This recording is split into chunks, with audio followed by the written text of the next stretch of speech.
Sorry, throttle pa.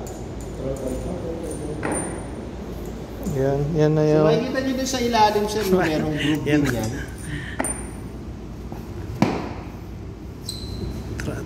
Throttle valve. Saan nakakonect yan sir?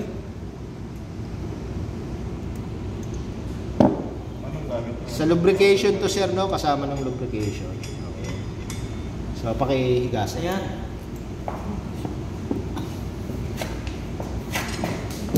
Okay, makikita nyo sir, no? May slot dito. Ayan, no? Okay.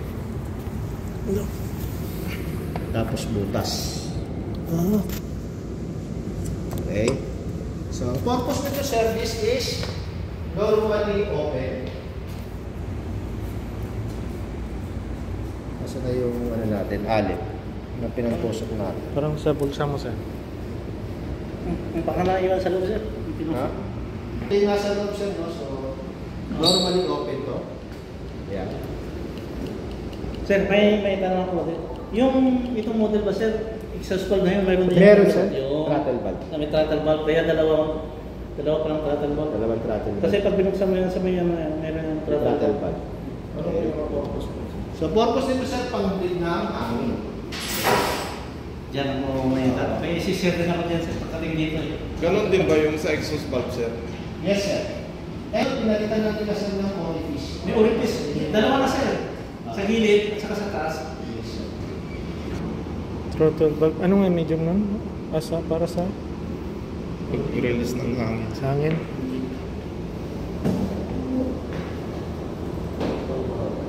Okay, so ito nakikita nyo dito, plug lang naman to, no? Pero may butas. So ito yung pinaka-valve niya.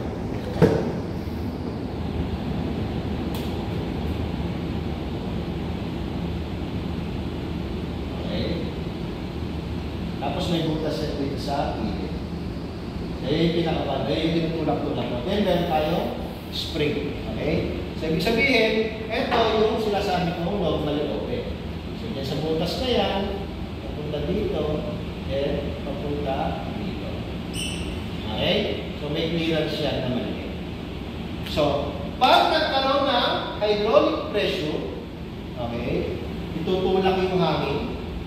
Okay? Hanggang mawala yung hangin, oil na lang yan nandito. So yung pressure mo, itutulak to para ito magsara. So magiging sarado. Okay? So pag-bleed lang ng hangin. So saan galing yung hangin sir, no? Okay. Ito sir, no? Pag tinignan mo sa ilalim, merong groove.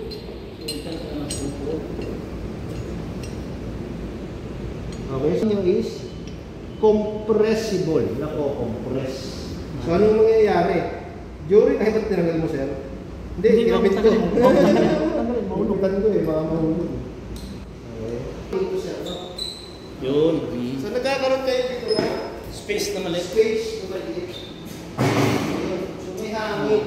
Eh, ang initial start ninyo, usually nasa 20 mm, tapos bababa ng 10 mm.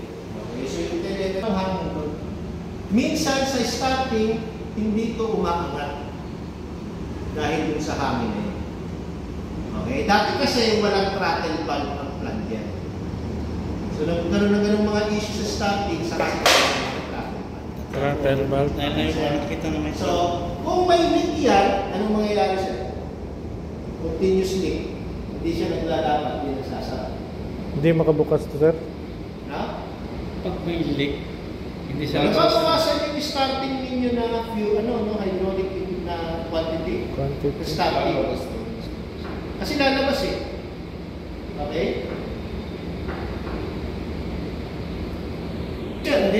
Ang connection niyan, drain yan sa sump. Drain sa sump. Yes sir. So, tuloy-tuloy lang kasi pagka normally open siya. So kung normally open siya sir, dapat sasarado siya. Ayaw nga pala. Kasi pag nagkaroon ng pressure, No, tulak. pag wala ng hangin, Pag wala, na sir? wala ng hangin, sasarado. Sasarado na siya. Kasi may pressure yung oil. Oo. Yung hangin, wala. Okay? So, pumasok man yung oil natin dito, kailan ba papasok? During FIBA activation. Actually, magkakaroon na naman talaga ng oil yan kasi yung low pressure side ng FIBA. Okay? Mapipil na pala kasi ito sir eh. No? Pag nag-start na. Okay, pabalik ito eh. Main lobe oil sir pag nag-start tayo. Main lobe oil, okay. Tapos, So, nandun yan sa TFI EVA. Okay? Since naman na, ano sir, no, na mayroon tayong leakage din sa mga piston, may tutulak din na oil dyan. Magkakaroon ito ng oil, kaya lang ito 3 bars. So, kailangan mapunod din talaga siya ng oil. Okay? Kaya nga pag nag-overhaul kayo, paandarin nyo kagad yung main loop oil pump. Hindi yung pagkatapos ng overhaul, pag 1 hour notice sa kayo magpaandar ng loop oil pump. So, nagkakaroon ng mga hangin dyan. Okay? So, kaya kailangan paandarin nyo kagad yung main loop oil pump. Kaya hindi rin advisable na pinapara ang main loop oil pump. Bakit? Kasi bakit kayo nagpapara? Siyempre, ship's emergency efficiency management plan, di ba? Siyempre. Malaki yung Effect. na-save sa load ng main loop oil pump, malaki. So yung iba pinapapara. oo nga eh. Okay, para makatipid. Kaya lang, pag pinaandar nyo naman, biglang nag-short notice, saka nyo lang papaandarin ng main loop oil pump mo. So nagkakaroon ng mga hangin. So hindi maganda siya. Hindi tatakbo. Kaya kung mag-overhaul kayo sir, at least bigyan nyo ng mga, let's say, mga 5 to 6 hours. Kasi hindi basta-basta niya yan maitutulak. Mabagal yan. Kasi 2 to 3 hours na yan. Oo. Pero yun yung best. Okay? Kung mag-off kayo ng main loop oil pump. Yan na-design nila may throttle valve na sir. Yung throttle valve sir, no? Nakita niyo to sir, ito. Throttle valve kasi ito. Cylinder lubrication to. Tapos ito yung sa fuel. Yung throttle valve dito. Kasi para yung hangin dito, may tulak niya. Kasi wala siyang lalabasan ng hangin. So may stock dyan. Okay? Nagkaroon ka ng oil, pero yung hangin hindi nawala.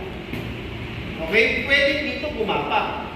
Kaya lang minsan, hindi enough yung 2 to 3 bars para palabasin dito yung hangin ninyo. Kasi para dito lumabas sa airflow drain.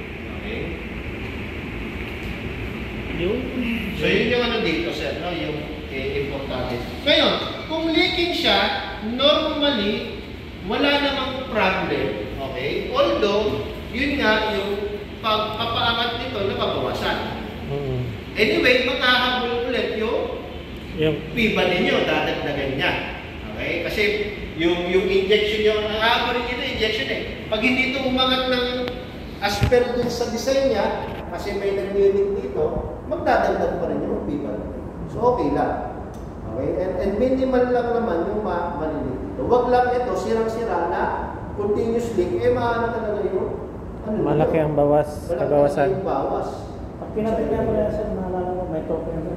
Yes, sir. Lahat naman yung mga ano natin dito, sir, kailangan tumingin sa ano, no? Kasi hindi naman siya, hindi naman natin kinakapisado. Okay, tinitignan natin sa mga. Okay. Ano yung experience niyo dito, sir? Yung sa